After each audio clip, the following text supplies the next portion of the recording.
प्रणम्य परमात्मानं सिद्धं त्रैलोक्यवन्दितं स्वाभाविक चिदानन्द स्वरूपं निर्मलाव्ययम्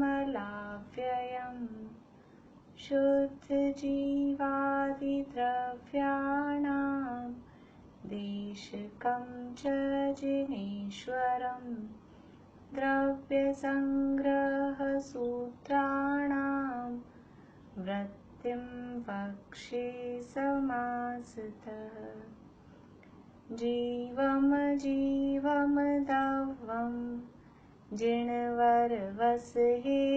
जीर्णनेतिष्ठं देविन्दविन्दवन्दं वन्दे तं सर्वदा शिरसा कहे जीव अजीव जिनवर वृषभ ने लोक में वे वंद्य सुरपति वृंद से वंदन करूं कर जोड़। गाथाएं कथा के आधार पर गुण स्थानों की चर्चा हमने की और मार्गणा स्थानों की चर्चा अभी हमारी चल रही है। मार्गणा किसे कहते हैं? मार्गणा किसे कहते हैं? बोली नीता अभी। जिन परिणामों के द्वारा अथवा जिन पर्यायों में जीव का अन्वेषण या जैसे खोज होती है उसको मार्गणा कहते हैं। मार्गणा 14 होती है। हाँ, बढ़िया। जिन पर्यायों के द्वारा या जिन भावों में जीव की खोज की जाती है, जीव का अन्वेषण किया जाता है, उन्हें मार्गणा कहते हैं।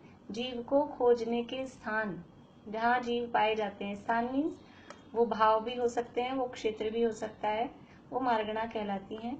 मार्गणाएं 14 होती हैं। हाँ, इसमें द्रव्य क्षेत्र कालभाव चारों के रूप में खोज होगी या सिर्फ क्षेत्र के हिसाब से? क्षेत्र तो वैसे क्षेत्रात्मक नहीं है, इसमें भावात्मक ही है। जिन भावों में अथवा जिन पर्यायों में जो गति है, वो गति भी क्षेत्र रूप नहीं है। गति औदिक भाव रूप, जीव विपाकी कर्म में औदिक भाव रूप है। जिन भाव गति भाव रूप जीव परिणमित होता है, तो ये सभी जीव के भाव हैं अथवा जीव की पर्याय हैं। आगे जो ज्ञान की, संयम की जो बातें आएंगी वो सब जीव के ही भाव या जीव की अवस्थाएं हैं। तो इस प्रकार ये क्षेत्रवाची नहीं है, भाववाची ही शब्द है मार्गणा, कि जिन पर्यायों में या जिन भावों में जीव की खोज की जाती है उन्हें मार्गणा कहते हैं। 14 मार्गणाओं के नाम कौन बोल रहे हैं? हाँ हाँ, बोलिए, निशा आंटी बोलिए।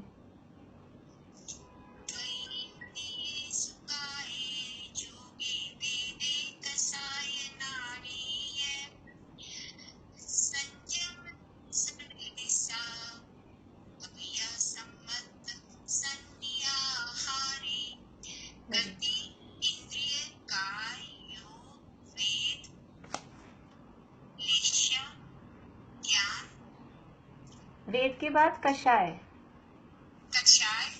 लेश्य, ज्ञान, संयम, दर्शन, लेश्य, संयम, दर्शन, लेश्य, सम्यक, भव्यत्व, सम्यक्त्व, संगीत्व, आहारक। हाँ ठीक है। हाँ, और कोई सुनाएंगे? सुलोचना अभी आप सुना रहे हैं? हाँ। बोलिए।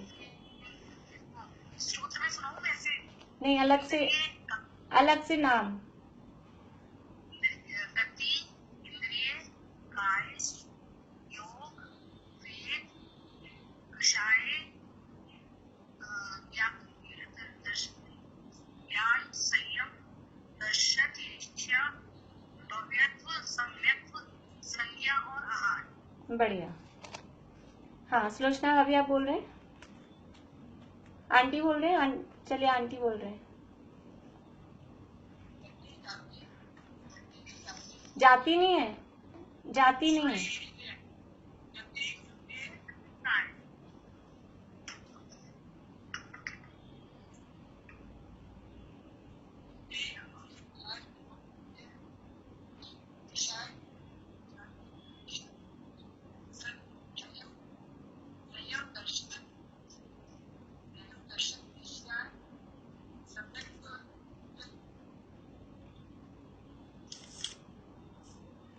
चलिए, हाँ ठीक है, ठीक है। गति इंद्रिय काय योग वेद कषाय ज्ञान संयम दर्शन लेश्या भव्यत्व सम्यक्त्व संज्ञा और आहार, संगी अथवा संज्ञा और आहार, ये 14 मार्गणाएं हैं।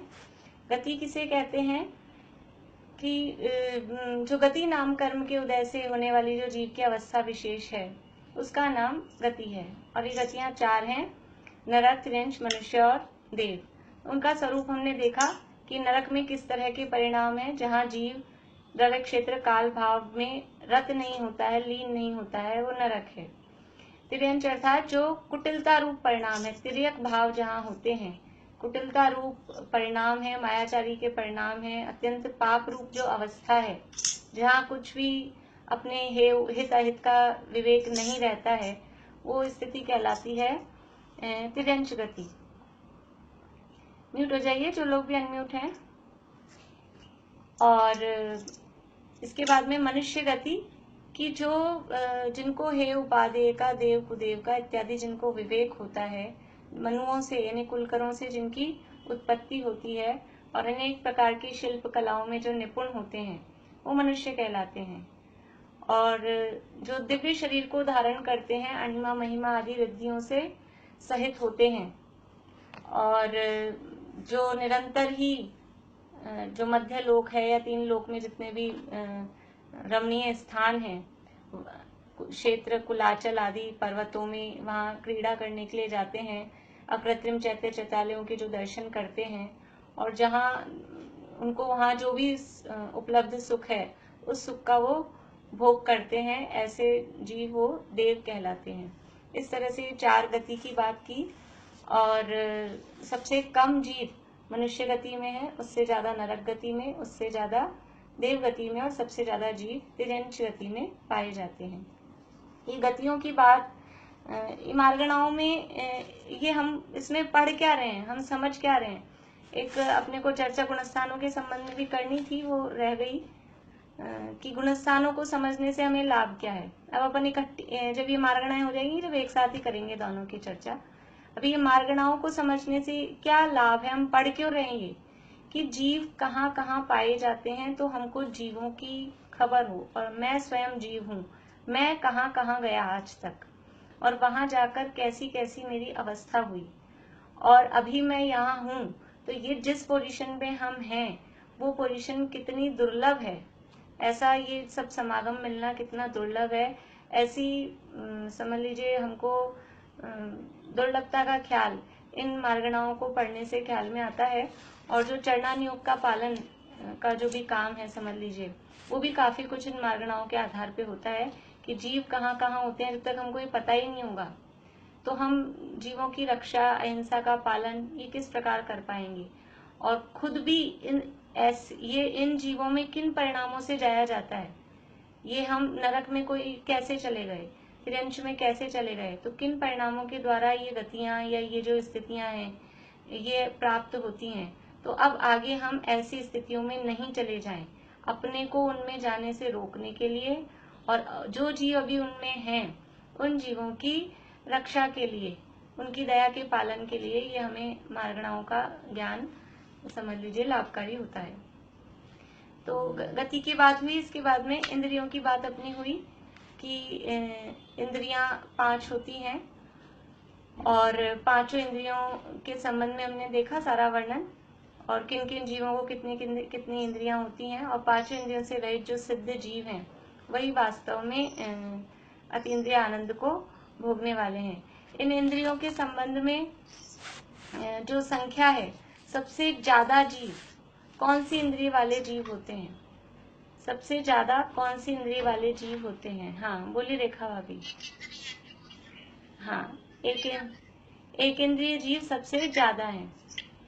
एक इंद्रियों में भी 5 प्रकार के स्थावर हैं। तो 5 प्रकार के स्थावर में सबसे ज्यादा कौन से होते हैं? हाँ, वनस्पति में भी साधारण वनस्पति वो सबसे ज्यादा है, वो है अनंतानंत। साधारण वनस्पति यानी निगोदिया जीव वो अनंतानंत हैं। और इसके अलावा जो एकेंद्रिय जीव हैं वो सब असंख्याता संख्यात की संख्या वाले होते हैं।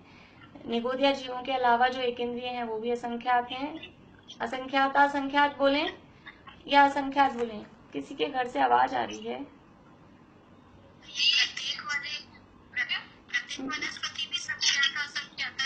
हाँ, प्रत्येक वनस्पति भी असंख्याता संख्याती है। म्यूट होइए मीनू दी, आप म्यूट होइए।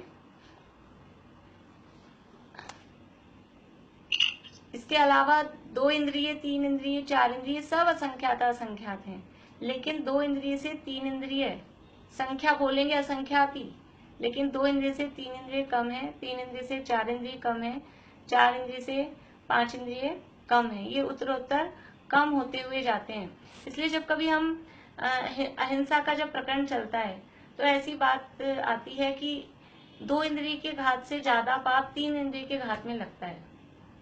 तो ऐसा प्रश्न हमारे दिमाग में उठता है कि वो भी जीव है, 2 इंद्रिय भी जीव है, 3 इंद्रिय भी जीव है, 4 इंद्रिय भी जीव है, फिर 2 इंद्रिय के घात से ज्यादा पाप 3 इंद्रिय के घात में क्यों लगता है? दोनों जीव जीव की अपेक्षा बराबर हैं। लेकिन वहां ये जो जितनी इंद्रियां बढ़ रही हैं, वो इंद्रियां जो बढ़ रही हैं वो दुर्लभता से प्राप्त होती हैं।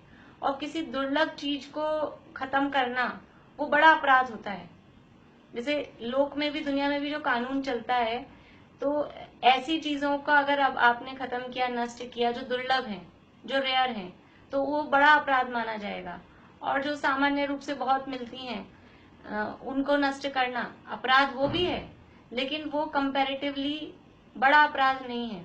लेकिन अगर दुर्लभ चीजों को नष्ट किया या बिगाड़ा, खराब किया, कुछ नुकसान पहुंचाया, तो वो बड़ा अपराध माना जाता है। तो एक इंद्रिय पर्याय से 2 इंद्रिय पर्याय बहुत दुर्लभ है।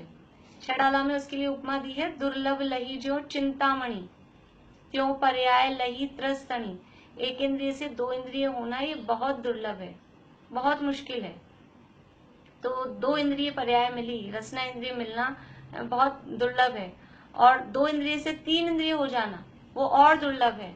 तो किसी 3 इंद्रिय जीव का चींटी का घात हो गया, यानी उसकी इतनी दुर्लभ चिंतामणि जैसी उसकी पर्याय थी और उसको हमने नष्ट किया, तो ये उत्तरोत्तर फिर 3 इंद्रिय से 4 इंद्रिय के घात में, 4 इंद्रिय से पंच इंद्रिय के घात में, उसमें भी जैसे जैसे अंदर आते जाएंगे फिर पंच इंद्रियों में भी तिर्यंचों के घात से मनुष्यों के घात में ज्यादा पाप, मनुष्यों में भी कंपैरिजन करेंगे तो विदेशियों के घात से स्वदेशी मनुष्यों के घात में ज्यादा पाप, फिर स्वदेशी में भी अपने समझ लीजिए राज्य के, अपने शहर के मनुष्य के घात में ज्यादा पाप, फिर अपने धर्म वाले धार्मिक साधर्मी के घात में ज्यादा पाप, ऐसा अंदर अंदर चलते जाएंगे। तो इसमें दुर्लभता भी है और परिणामों की समझ लीजिए संक्लेश भी अधिक है। जितना ज्यादा हम, जो हमारे निकट का है उसकी यदि हम हिंसा कर रहे हैं तो उसमें परिणामों में संक्लेश अधिक होता है। अनजान व्यक्ति का घात करने में परिणामों में संक्लेश उतना नहीं होता है जितना अपना जो संबंधी है, कोई जानकार है, उसको हम अगर घात कर रहे हैं तो उसमें परिणामों में संक्लेश अधिक होता है। तो ये उत्तरोत्तर परिणामों के संक्लेश और उस भाव की दुर्लभता के आधार पर उसमें अधिक पाप बताया जाता है। तो इस तरह से इंद्रिय मार्गणा की बात हुई है। इसके बाद में है आगे काय मार्गणा।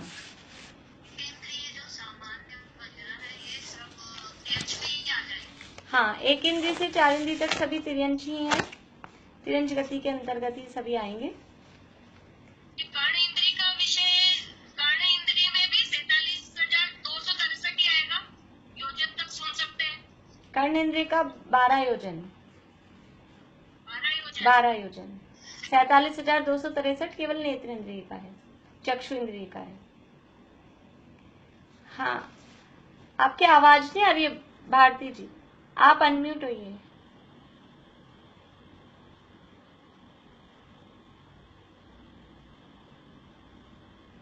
आप अनम्यूट नहीं हो पा रहे हैं।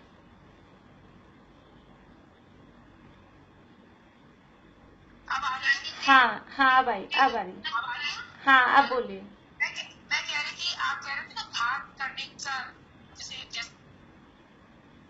जैसे क्लोजर आते रहेंगे, तो सबसे ज्यादा पाप आत्मघात में होगा। हाँ बिल्कुल, अपने खुद का जो बिल्कुल कोशिश करते बिल्कुल हैं। सबसे ज्यादा पाप अपने खुद के घात में, आत्महत्या जो है उसमें कितने ज्यादा संक्लेश परिणाम होंगे कि हम इतने ज्यादा हमारे परिणाम संक्लेश हैं कि अपना ही घात करने को तैयार हो गए हैं। तो जैसे जैसे हम क्लोजर आते जाएंगे, उसमें और अपन ने पूरी बात नहीं की कि वो फिर साधर्मी से ज्यादा अपने परिवार वाले को किसी को मारने में, और फिर परिवार वालों में भी एक तो चाचा ताऊ ऐसे हों, एक बिल्कुल ही अपने सगे माँ बाप भाई बहन बेटा बेटी हैं उनके घात में, और उससे भी ज्यादा पाप है आत्महत्या करने में। तो ये उत्तरोत्तर जैसे जैसे हम क्लोज आते जाएंगे वैसे वैसे वो पाप अधिक होता जाता है। ऐसा ये हिंसा अहिंसा के प्रकरण में हिंसा की लेवल, अहिंसा के लेवल ये बताए जाते हैं इस तरह से। इसमें जो संक्लेश जो परिणाम में बताया कि कितने ज्यादा तीव्र होते हैं, पर पंचेंद्रिय जीव का घाट तो उस हिसाब से जो पाप बंद है वो तो एक रूप ही होगा ना पंचेंद्रिय जीव। नहीं, यही तो प्रश्न था, यही तो प्रश्न था कि चाहे इंद्रियों के आधार पे देखें एक से हैं, या फिर जीव मात्र के आधार पे देखें तो सभी जीव हैं, लेकिन उसमें फर्क पड़ता है बंध में या परिणामों के आधार पे, क्योंकि एक तो सूत्र ही अलग है अपने पास, तीव्र मंद ज्ञाता ज्ञात भावाधिकरण वीर्य विशेष तद विशेष है कि हमारे परिणाम जैसे होंगे उस आधार पे हमको बंध होगा, और ये परिणामों में फर्क पड़ेगा ही। यदि हम किसी पंचेंद्रिय जीव की हिंसा, देखिए ऐसा होता है ना, अपने चींटी अपने हाथ से मर जाए, लट मर जाए, तो अपने को दुख होता है, अपने को यानी गलती से हो जाए अपने को अफसोस होता है।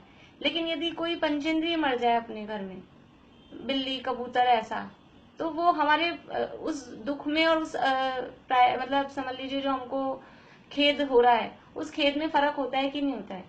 चींटियां तो रोज ही मरती हैं, कितनी मरती हैं, लेकिन ऐसा कोई पंचेंद्रिय जीव अगर मर जाता है तो हमको कुछ विशेष खेद होता है। तो वो जो डिफरेंस है, वो डिफरेंस क्यों आया हमारे खेद में, क्योंकि वो मतलब उनकी जो लेवल है वो लेवल बढ़ रहा है। सैनी पंचेंद्रिय यदि तिर्यंश है, कोई जीव है, वो सम्यक दर्शन प्राप्त करने का पात्र है, और उसके प्राणों का घात हमसे हुआ, तो उसका एक जो भव था, जो सम्यक दर्शन प्राप्त करने के योग्य वो भव था, उस भव का हमारे निमित्त से वो उसका घात हुआ। तो इस तरह से वो परिणामों में यानी संक्लेश भी अधिक है और असावधानी भी ज्यादा है। चींटी तो छोटी सी चीज जीव है, चलो हमको नहीं दिखी, अभी यानी चूहे पे पैर पड़ जाए, बिल्ली पे पैर पड़ जाए, तो हमारी असावधानी कितनी ज्यादा है कि इतना बड़ा जीव भी अपने को नहीं दिखा। चींटी पे पैर पड़ जाए तो वो छोटी चीज है, और हम ऐसे चल रहे हैं कि हमारे पैर के नीचे चूहा आ गया और हमें दिख ही नहीं रहा है, तो वो असावधानी ज्यादा है। इसलिए वो बराबर परिणामों में भी उसके साथ में कनेक्शन बनता है ऐसा। अब बढ़े आगे, काय मार्गणा की चर्चा हम करते हैं। देखिए, काय मार्गणा में काय का अर्थ, सामान्य रूप से काय का अर्थ हम क्या समझते हैं, मन वचन काय, तो काय का अर्थ हम क्या लेते हैं, शरीर के अर्थ में लेते हैं। मन वचन काय जब शब्द आता है तो काय का हम शरीर के अर्थ में लेते हैं, लेकिन यहाँ काय शब्द का अर्थ शरीर नहीं है, यहाँ काय शब्द कुछ अलग अर्थ में दिया गया है। जो हम बोलते हैं पृथ्वी काय, जल काय, यद्यपि काय शब्द का अर्थ शरीर ही है वहां, लेकिन शरीर से डायरेक्टली इसका संबंध नहीं है। यहाँ जो काय शब्द है ये त्रस और स्थावर नामकर्म, अगर शरीर से संबंध होता है तो शरीर नामकर्म से जो संबंधित होता वो कहलाता, लेकिन यहाँ शरीर नामकर्म से इसका संबंध नहीं है। इसका संबंध है त्रस और स्थावर नामकर्म के उदय से, जो आत्मा की पर्याय होती है। नामकर्म के 93 भेद हैं, 93 भेद नामकर्म के हैं, उसमें एक भेद है त्रस और एक है स्थावर, त्रस नामकर्म और स्थावर नामकर्म। तो इस त्रस और स्थावर नामकर्म के उदय से जो जीव की पर्याय होती है उसका नाम है काय। त्रस नामकर्म के उदय से जीव की पर्याय कहलाती है त्रस काय, और स्थावर नामकर्म के उदय से 5 प्रकार की पर्याय, पृथ्वी कायिक, जल कायिक, अग्नि कायिक, वायु कायिक और वनस्पति कायिक। इस तरह से ये त्रस और स्थावर नामकर्म के उदय से होने वाली जो जीव की पर्याय है उन्हें काय कहते हैं। और इसमें एक कर्म और साथ में सहयोग देता है, वो कर्म है जाति नामकर्म। क्योंकि जिस जाति नामकर्म के कितने भेद हैं? जाति नामकर्म के कितने भेद हैं? बोलिए स्वयं प्रभा। हाँ, कौन से 5 हैं? बोलिए कौन से हैं 5? हाँ,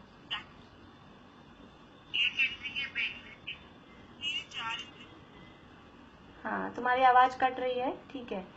1 इंद्रिय, 2 इंद्रिय, 3 इंद्रिय, 4 इंद्रिय और 5 इंद्रिय, 5 जातियां हैं। जैन धर्म में 5 जातियां कही गई हैं। 1 इंद्रिय, 2 इंद्रिय, 3 इंद्रिय, 4 इंद्रिय और 5 इंद्रिय, ये 5 जातियां हैं। तो इस जाति नामकर्म के सहयोग से और त्रस और स्थावर नामकर्म के उदय से जो जीव की अवस्था होती है उसका नाम काय कहा गया है, उसे काय कहते हैं। तो काय में 2 तरह के पहले भेद किए, स्थावर काय और त्रस काय। फिर स्थावर काय के 5 भेद, पृथ्वी कायिक, जल कायिक, अग्नि कायिक, वायु कायिक और वनस्पति कायिक। तो ये जो स्थावर बने उसमें जाति नामकर्म में क्या सहयोग दे रहा है कि स्थावर बनने में उनके स्थावर के साथ में एक इंद्रिय जाति नामकर्म का उदय है। क्योंकि जितने भी स्थावर हैं वो सभी स्थावर एक इंद्रिय वाले होते हैं, इसलिए स्थावर नामकर्म के साथ में जिसके भी स्थावर नामकर्म का उदय होगा उसके एक इंद्रिय जाति का साथ में उदय होगा। ये कुछ कॉम्बिनेशंस होते हैं कि अगर ये कर्म का उदय है तो इस कर्म का उदय होगा। अगर 2 इंद्रिय जाति नामकर्म का उदय है तो उसके त्रस और स्थावर में से कौन से नामकर्म का उदय होगा? 2 इंद्रिय जाति नामकर्म के साथ में त्रस और स्थावर में से कौन सा कर्म होगा? त्रस, बढ़िया, त्रस नामकर्म का होगा क्योंकि 2 इंद्रिय। इसी तरह से 3 इंद्रिय है तो भी त्रस। तो यहाँ पर दोनों कर्मों को क्यों लिया, त्रस स्थावर भी और जाति नामकर्म भी? क्योंकि त्रस और स्थावर नामकर्म के उदय से तो त्रस और स्थावर ऐसा भेद हुआ। पर अब त्रस कितने प्रकार के हैं? त्रस 4 प्रकार के हैं, 2 इंद्रिय, 3 इंद्रिय, 4 इंद्रिय और 5 इंद्रिय। तो अब उन त्रसों में विभाजन किस हिसाब से होगा? कौन 2 इंद्रिय होगा, कौन 3 इंद्रिय होगा, कौन 4 इंद्रिय होगा, कौन 5 इंद्रिय होगा? तो ये डिसाइड किससे होगा कि कौन सी जाति नामकर्म का आपके उदय है। 2 इंद्रिय जाति नामकर्म का उदय है तो दो इंद्रिय होंगे, 3 इंद्रिय जाति नामकर्म का उदय है तो 3 इंद्रिय होंगे, 4 इंद्रिय तो 4 इंद्रिय, 5 इंद्रिय तो 5 इंद्रिय। तो इस तरह से जाति नामकर्म के सहयोग से त्रस और स्थावर नामकर्म के उदय से होने वाली जीव की अवस्था को या जीव की पर्याय को काय कहते हैं। और इस काय मार्गणा के 6 भेद हैं। टोटल इकट्ठे जो भेद हुए सब मिला के काय मार्गणा के 6 भेद हैं। पृथ्वी कायिक, जल कायिक, अग्नि कायिक, वायु कायिक और वनस्पति कायिक और त्रस। वनस्पति कायिक और त्रस। पृथ्वी, जल, अग्नि, वायु, वनस्पति और त्रस, इस तरह से ये काय मार्गणा के 6 भेद कहे गए हैं। पृथ्वी किसे कहते हैं, पृथ्वी कायिक किसे कहते हैं, ये हमें ख्याल में है कि पृथ्वी यानी एक इंद्रिय नामकर्म के उदय, एक इंद्रिय नामकर्म के उदय से और पृथ्वी रूप जिनका शरीर है वो कहलाते हैं जीव पृथ्वी कायिक। काय शब्द अर्थ शरीर के ही अर्थ में है, लेकिन यहाँ औदारिक, वैक्रिक आदि काय शरीर जो है उसकी अपेक्षा यहाँ नहीं है। यहाँ काय का मतलब है ऐसे पुद्गलों का समूह जो एक इंद्रिय रूप है, जो पृथ्वी रूप है, जो जल रूप है, उसको यहाँ काय के अर्थ में लिया गया है। तो पृथ्वी ही है शरीर जिनका, या पृथ्वी एक इंद्रिय नामकर्म के उदय से पृथ्वी रूप शरीर को जिन्होंने धारण किया है वो जीव पृथ्वी कायिक कहलाते हैं। जिन्होंने जल रूप शरीर को धारण किया है वो जल कायिक कहलाते हैं। अग्नि रूप शरीर को धारण करने वाले अग्नि कायिक कहलाते हैं। वायु रूप शरीर को धारण करने वाले वायु कायिक कहलाते हैं, और वनस्पति रूप जो शरीर को धारण करने वाले वो वनस्पति कायिक कहलाते हैं। और जो त्रस मीन्स 2 इंद्रिय, 3 इंद्रिय अथवा 4 इंद्रिय अथवा 5 इंद्रिय रूप शरीर जिन्होंने धारण किया है वो जीव त्रस कहलाते हैं। तो ये इस तरह से ये इनकी परिभाषा है, सामान्य है, हमें सबको पता है। अब ये पृथ्वी आदि जो हैं, ये पृथ्वी आदि 4 प्रकार के कहे गए हैं। हमने तत्वार सूत्र में भी पढ़ा है। दूसरे समझ लीजिए कुछ अभी ये जो वर्णन चल रहा है पहले और दूसरे अध्याय के आधार पे चल रहा है, अभी कुछ तो अभी यहाँ दूसरे अध्याय के आधार से चल रहा है, फिर ज्ञान मार्गणा की चर्चा आएगी तब पहले अध्याय के आधार पे चलेगा। तो ये जो 5 स्थावर हैं इनके 4 भेद किए गए हैं। कौन से 4 भेद हैं? हाँ, नहीं, हाँ ये भी है, वो अभी हम आगे चल के करेंगे। अभी कोई दूसरे प्रकार हमको देखने हैं। पृथ्वी आदि जो भी एकेंद्रिय हैं उनके 4 भेद किए गए हैं। पृथ्वी, पृथ्वी काय, पृथ्वी कायिक और पृथ्वी जीव, ऐसे 4 भेद। तो अभी जो आपका प्रश्न है पृथ्वी काय और पृथ्वी कायिक में क्या अंतर है, वो अभी यहाँ आ जाएगा। 4 टाइप से कहे जाते हैं, 5 ही प्रकार के स्थावर। हम एक में समझ लेते हैं, 5 में ऐसा लगा लेना है। पृथ्वी, पृथ्वी काय, पृथ्वी कायिक और पृथ्वी जीव। ऐसे ही जल, जल काय, जल कायिक और जल जीव। फिर अग्नि, अग्नि काय, अग्नि कायिक, अग्नि जीव। वायु, वायु काय, वायु कायिक, वायु जीव। और वनस्पति, वनस्पति काय, वनस्पति कायिक और वनस्पति जीव। इस तरह से ये 5 स्थावर 4 प्रकार के कहे गए हैं। तो पृथ्वी किसे कहते हैं? तो सामान्य रूप से जो इन तीनों का ही नाम सामान्य रूप से जिसे हम पृथ्वी कहते हैं, समझ लीजिए जिसमें से अभी अभी जीव निकला है, अथवा पृथ्वी कायिक हो या पृथ्वी काय हो या पृथ्वी जीव हो, सामान्य रूप से सभी का एक नाम होता है पृथ्वी। यह सामान्य कॉमन वर्ड है। फिर पृथ्वी काय किसे कहते हैं कि जिसमें से वो जीव निकल गया, ऐसा वो पृथ्वी शरीर जिसमें से जीव निकल गया है, अभी अभी निकला है, कुछ समय हुआ है, वो कहलाता है पृथ्वी काय। जैसे कि पृथ्वी काय का समझ लीजिए पहाड़, जो जीव सहित, पहले अपन समझ लेते हैं दोनों को। जीव सहित जो पृथ्वी है वो कहलाती है पृथ्वी कायिक, और जिसमें से जीव निकल गया है ऐसी पृथ्वी कहलाती है पृथ्वी काय। तो पहाड़ है, खाने हैं, वो है पृथ्वी कायिक। उनमें एक इंद्रिय जीव है, पृथ्वी कायिक एक इंद्रिय जीव है। और ऐसा नहीं होता है कि पूरे के पूरे पहाड़ में एक जीव है, ऐसा नहीं होता है।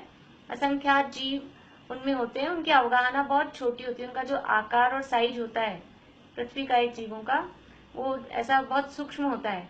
तो वो पूरा पहाड़ एक जीव नहीं होता है, उस पहाड़ में असंख्यात पृथ्वी कायिक जीव होते हैं। तो अभी जो, हाँ जी, वो पर्टिकुलर जो जीव है वो अलग है।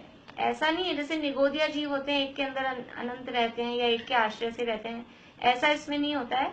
सब अपने सेपरेट होते हैं, लेकिन वो एक पहाड़ में असंख्यात जीव हैं पृथ्वी का। एक जैसे अग्नि की एक लौ है, एक अग्नि की लौ दीपक जल रहा है, उसमें कितने जीव हैं? वो एक लौ एक जीव नहीं होती है। अग्नि की एक लौ है, उसमें असंख्यात अग्नि का एक जीव है। ऐसे ही सभी जीवों में ऐसा है, 4-5 ही स्थावरों में एक सिंगल जीव एक में नहीं रहता है। जल का एक है तो वो एक जल का जो समुदाय है उसमें संख्यात जल का एक जीव है। ऐसा जमीन जो है वो पृथ्वी नहीं, अपनी जो जमीन है, अपनी जो जमीन है, ये तो सामान्य रूप से अब इसको पृथ्वी कहेंगे। देखिए पहाड़ है, पहाड़ अभी या कोई समझ लीजिए मार्बल की माइन है, खान है, तो वो जो खान है उसमें जो मार्बल है, खान में जो मार्बल है वो कहलाएगा पृथ्वी कायिक, उसमें वो अभी जीव सहित है। फिर खान में से वो मार्बल निकल गया, उसको टुकड़ा तोड़ लिया और अलग हो गया, और अलग होके अभी हम लाए हैं अलग करके, तो वो कहलाएगा पृथ्वी काय। और अब उसकी सब कटिंग वटिंग होके और घिसाई होके और हमारे घर में लग गया है, अब वो है पृथ्वी। मतलब पृथ्वी और पृथ्वी काय यदि भी एक से होते हैं। हाँ बोलिए बोलिए, आवाज। पृथ्वी काय मैंने उसका डेड बॉडी।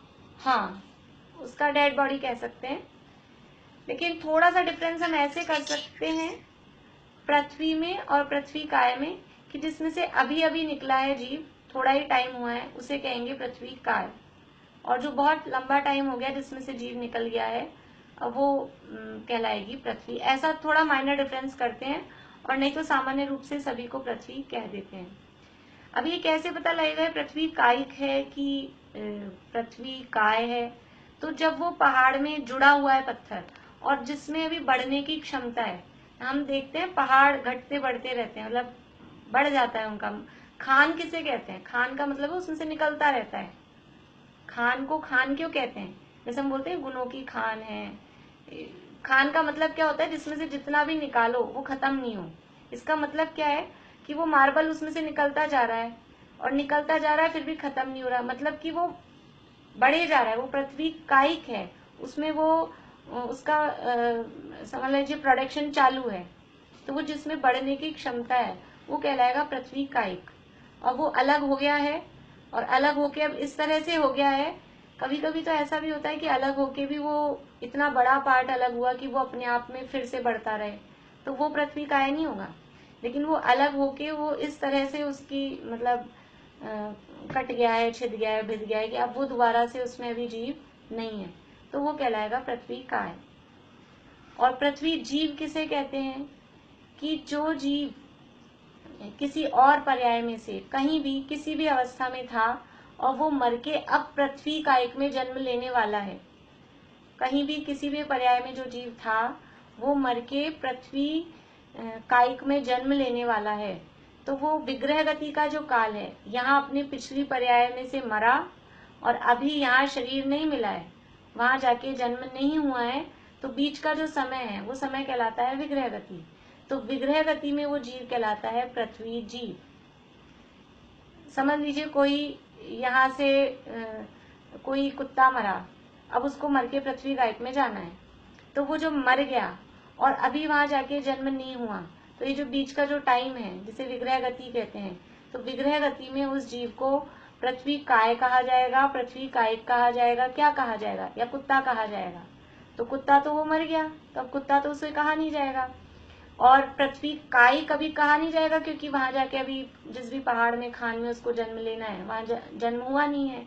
और पृथ्वी काय कैसे कहा जाएगा? शरीर मिला ही नहीं, तो छोड़ा ही नहीं पृथ्वी का, तो पृथ्वी काय कैसे कहा जाएगा?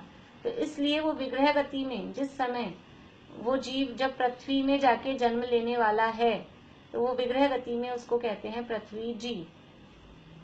तो इस तरह से। हाँ बोलिए मीता अभी। ये जो गत्यानुकूल भी जो बताया था कि वो पहली गति से दूसरे में, जैसे कुत्ता पृथ्वी कायिक में जाएगा तो उसका आकार कुत्ते के रूप में ही होएगा और फिर उस पृथ्वी कायिक में जाएगा। हाँ, आकार कुत्ते का रहे तो आकार से यहाँ कोई मतलब नहीं है। वो कुत्ते के आकार वाले जीव को भी विग्रह गति में क्या कहेंगे? कुत्ते के आकार वाले जीव को भी पृथ्वी जीव कहेंगे।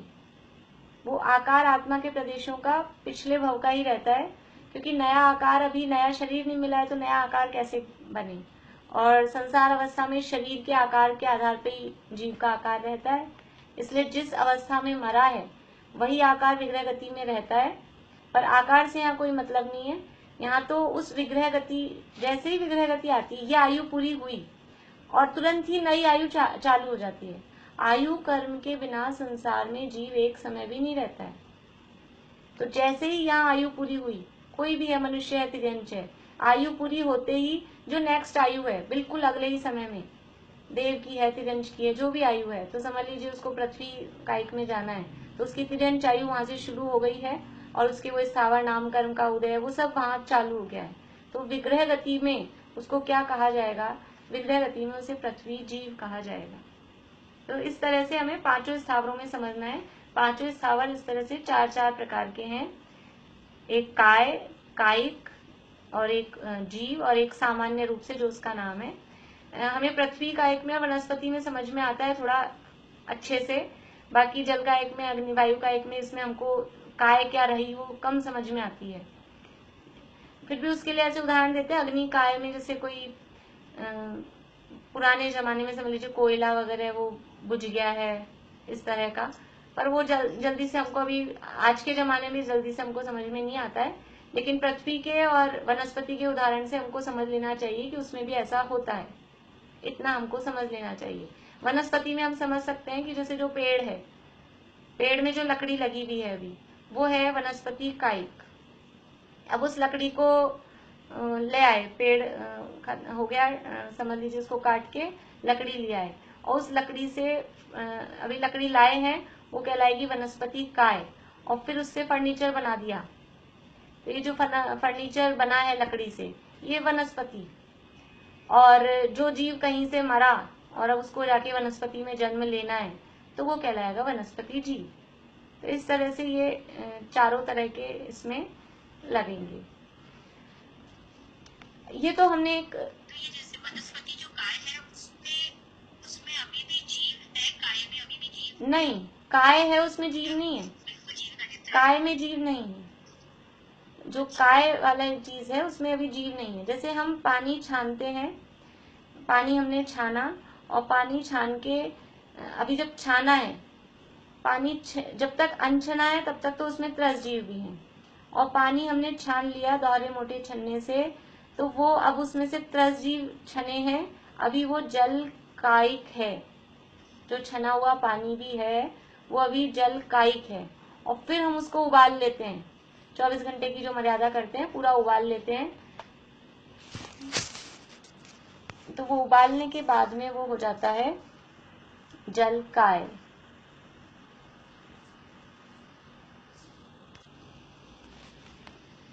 तो जो पानी हमने छाना है वो हुआ है अभी जल कायिक है, उसमें से त्रस जीव निकले हैं।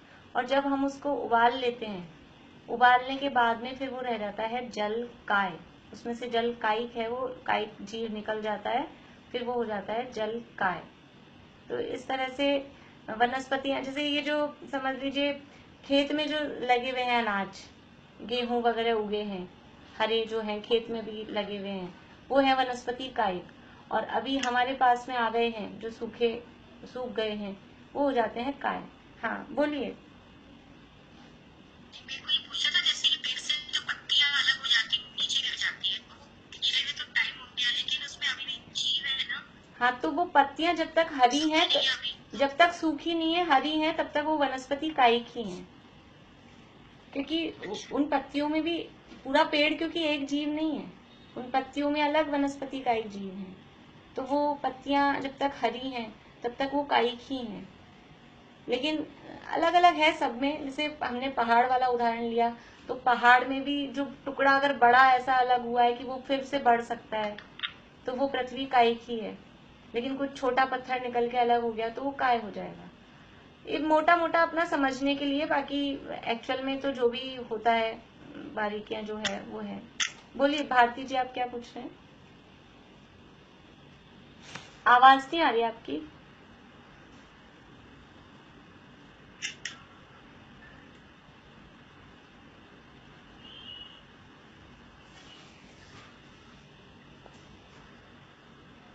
हाँ बोलिए, आप, आवाज नहीं आ रही आपकी।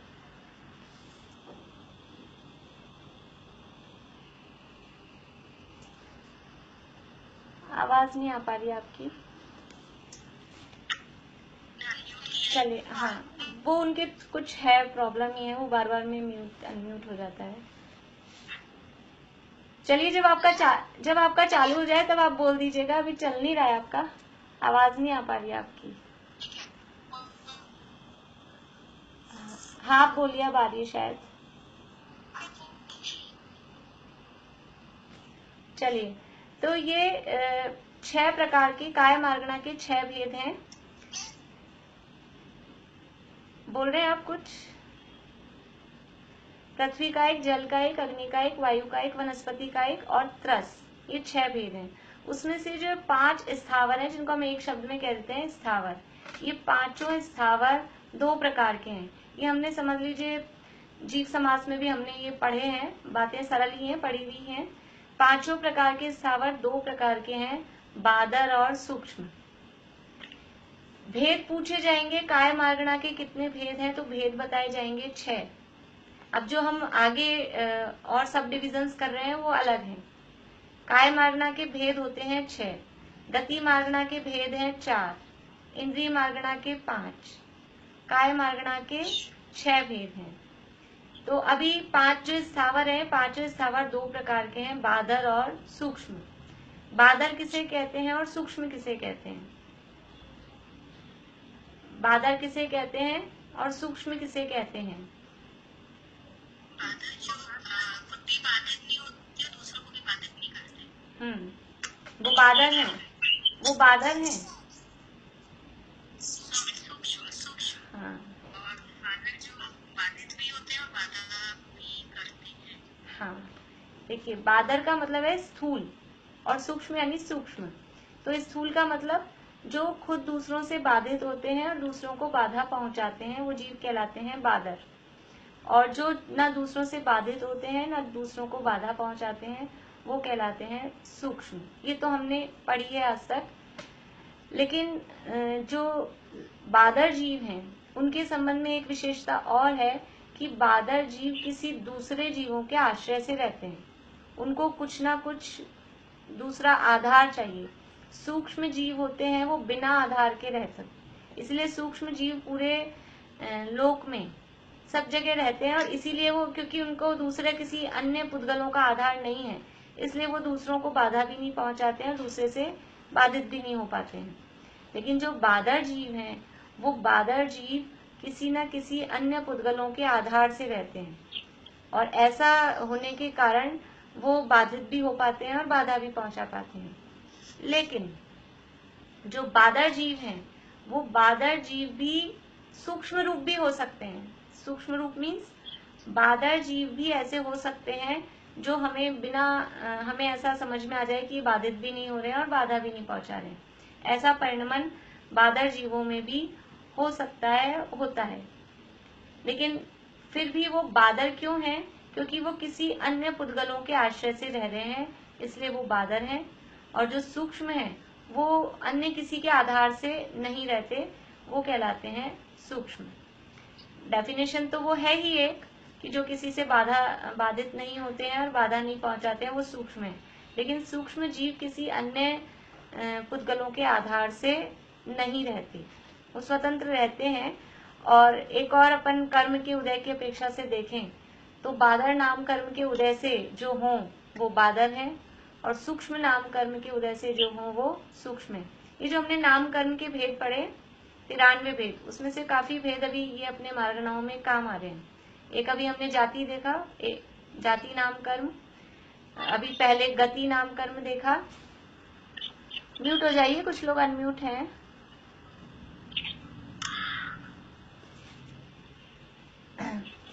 सरोज भाभी आप म्यूट होइए, सरोज भाभी म्यूट करिए।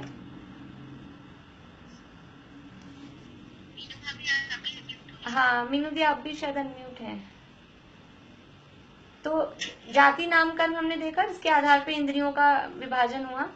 और गति नाम कर्म देखा। अभी काय मार्गणा में त्रस और स्थावर नाम कर्म हमने देखा। अभी यहीं बादर और सूक्ष्म के संबंध में भी बादर नाम कर्म का उदय जिन जीवों के होता है वो जीव बादर कहलाते हैं। एकदम परफेक्ट जो डेफिनेशन है वो तो ये है, कौन सा जीव बादर है, कौन सा जीव सूक्ष्म है। बादर जीव भी ऐसे होते हैं जो बाधित नहीं होते हैं, वो बादर जीव भी सूक्ष्म रूप परिणमन कर पाते हैं। जैसे समझ लीजिए देवों का शरीर है, देवों का शरीर बादर है कि सूक्ष्म है? देवों का शरीर बादर है या सूक्ष्म है? हाँ, और एक्चुअल में तो शरीर बादर या सूक्ष्म नहीं होता है, जीव ही बादर और सूक्ष्म होता है। ये शरीर पूछना ही सही नहीं है वास्तव में। जो बादर और ये सूक्ष्म नामकर्म है, ये जीव विपाकी हैं, जीव में इसका उदय आता है। तो जो देव हैं वो बादर हैं, जितने भी त्रस जीव होते हैं वो बादर ही होते हैं। हमने ये जो भेद किए बादर और सूक्ष्म के, ये 5 स्थावर में किए, त्रस में हमने ऐसा भेद नहीं किया। अभी हमने भेद किया अभी 2 मिनट पहले। तो ये केवल भेद किए हमने पांचों स्थावरों में। पांचों प्रकार के स्थावर बादर और सूक्ष्म दो प्रकार के हैं, लेकिन जितने भी त्रस जीव हैं, त्रस जीव सारे बादर ही होते हैं। 2 इंद्रिय, 3 इंद्रिय, 4 इंद्रिय, पंचेंद्रिय, सैनी असैनी सब बादर ही होते हैं। तो जो देव हैं वो त्रस हैं, अब वो बादर हैं। फिर हम तो देखते हैं ऐसा कि देव कहीं से भी निकल जाते हैं, दीवार में से निकल जाते हैं, कभी भी आ जाते हैं, कहीं से भी चले जाते हैं, दरवाजा बंद हो तो भी आ जाते हैं। फिर वो देव ऐसे कैसे आ जाते हैं? वो ना किसी से बाधित होते हैं, ना किसी को बाधा पहुंचाते हैं। तो वो उनका जो वैक्रियक शरीर है, वो वैक्रियक शरीर का इस तरह का सूक्ष्म रूप परिणमन हो जाता है। इसलिए एक्चुअल में वास्तव में बादर कौन और सूक्ष्म कौन, कि जिनके बादर नाम कर्म का उदय है वो जीव बादर कहलाते हैं, और जिनके सूक्ष्म नाम कर्म का उदय है वो सूक्ष्म कहलाते हैं। सूक्ष्म जीव दूसरों से बाधित भी नहीं होते और दूसरों को बाधा भी नहीं पहुंचाते, लेकिन बादर जीव हैं वो दूसरों से बाधित हो सकते हैं और दूसरों को बाधा पहुंचा सकते हैं, परंतु ये बादर जीव भी सूक्ष्म रूप परिणमन कर सकते हैं, कर पाते हैं। और एक जो सबसे इम्पोर्टेंट बात है कि बादर जीव होते हैं वो अन्य पुद्गलों के आधार से रहते हैं, क्योंकि सूक्ष्म जीवों को रहने के लिए अन्य आधार की आवश्यकता नहीं होती। तो इस तरह से ये 5 प्रकार के स्थावर बादर और सूक्ष्म 2 प्रकार के होते हैं, और जो त्रस जीव हैं वो त्रस जीव सभी बादर ही होते हैं। तो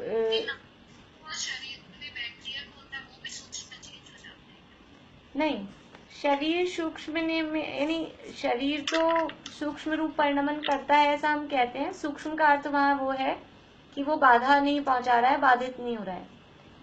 लेकिन उदय कौन सा कर्म का है? देवों के बादर नाम कर्म का ही उदय है।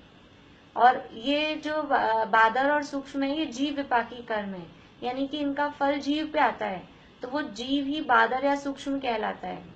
शरीर का परिणमन वो अलग हो जाता है, और ये जीव बादर है या सूक्ष्म है तो वो जैसा नाम कर्म का उदय उस आधार पे जीव को बादर या सूक्ष्म कहा जाता है। ऐसे देखिए आहारक शरीर भी होता है। आहारक शरीर, आहारक रिद्धिधारी जो मुनिराज है उनके आहारक शरीर निकलता है, वो भी किसी से बाधित नहीं होता है, बाधा नहीं पहुंचाता है। वो कहाँ विदेह क्षेत्र में जाके श्रीमद भगवान के पास जाके शंका का समाधान कर देता है।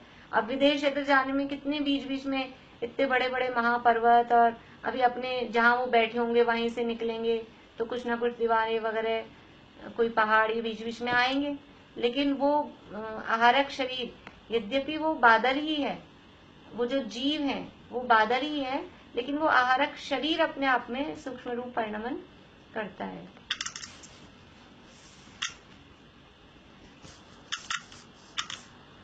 आवाज आ रही है आप लोगों को? हाँ, नहीं है। तो इस तरह से ये हाँ बोलिए। वो बात में समझा दीजिए, चाहे गति और काय में डिफरेंस क्या होगा? गति नहीं, गतियां तो है 4। गति तो है, गति नाम कर्म के उदय से जो जीव की अवस्था हो रही है, उस रूप जो जीव के भाव हो रहे हैं वो कहलाएगी गति। और काय है तो काय गति नहीं है, काय में तो ये 6 प्रकार के हमने निकाले।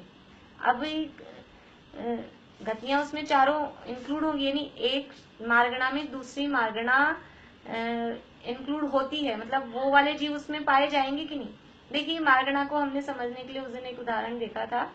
जैसे हमको जीवों को डिवाइड करना है, तो हम डिवाइडेशन के हमारे पास में क्या आधार होते हैं कि या तो हम देश के आधार पे जीवों का विभाजन करें, तो हम पूरे विश्व के जीवों को देश के आधार पे विभाजित कर देते हैं, ये एक क्राइटेरिया हुआ।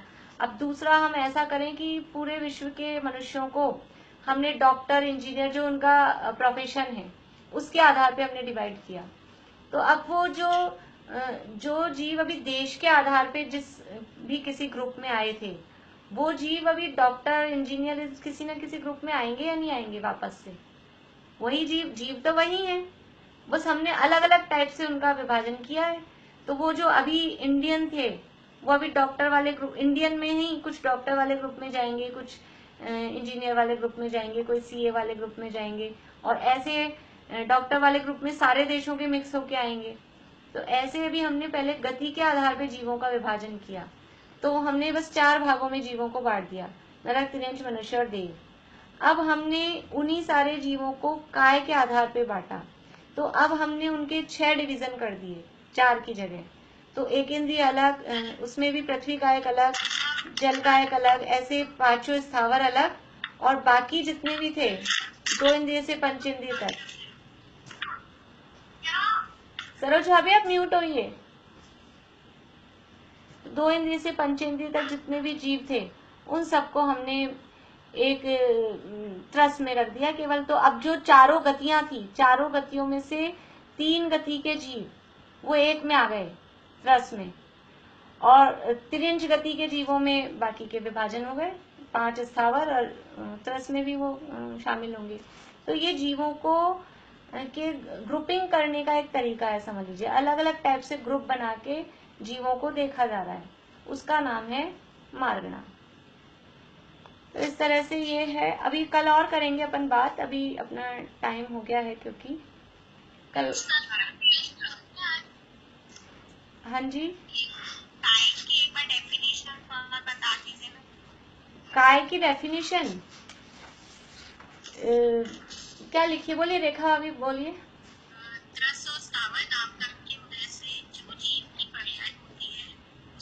नहीं, इसके साथ में वो भी जोड़ना है, जाति नाम कर्म के सहयोग से और त्रस और स्थावर नाम कर्म के उदय से। उसमें जाति नाम कर्म भी साथ में चलेगा।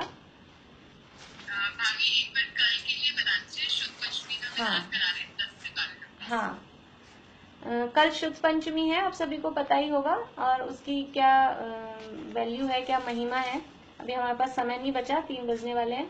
तो कल ये मुल्तान महिला मंडल की तरफ से विधान सुबह 10 से 12 है, सुबह 10 से 12 जूम ऐप पर ही ऑनलाइन विधान चलेगा। और बहुत अच्छा, अभी पहले भी अक्षय तृतीया के दिन भी करवाया था भाभी ने, बहुत अच्छा साजों से बढ़िया विधान करवाते हैं। सुबह 10 बजे से लेके 12 बजे तक शुद्ध पंचमी का विधान रहेगा। हाँ जी, हाँ, वो आप इसमें भाभी जूम वाले ग्रुप में डाल दीजिएगा। और बराबर मांडला वगैरह भी, कंपटीशन भी रखे हैं मांडला बनाने के। और अगर आप पूरा द्रव्य वगैरह से, सामग्री से पूजन कर रहे हैं तो उसके लिए भी आप बता दीजिएगा। तो आप विशेष अर्घ वगैरह चढ़वाना अच्छे से, पूरी जैसे हमको वही फीलिंग आएगी कि हम विधान कर रहे हैं मंदिर में बैठ के ही। बढ़िया अच्छा विधान होता है। तो जो भी पार्टिसिपेट करना चाहें, उसमें लाभ लेना चाहें, सभी लाभ लें अवश्य। बुक के पीडीएफ जूम वाला ग्रुप में डाल देंगे, बुक की पीडीएफ डाल देंगे, ठीक है। जय जिनेन्द्र सभी को, जय जिनेन्द्र, जय जिनेन्द्र।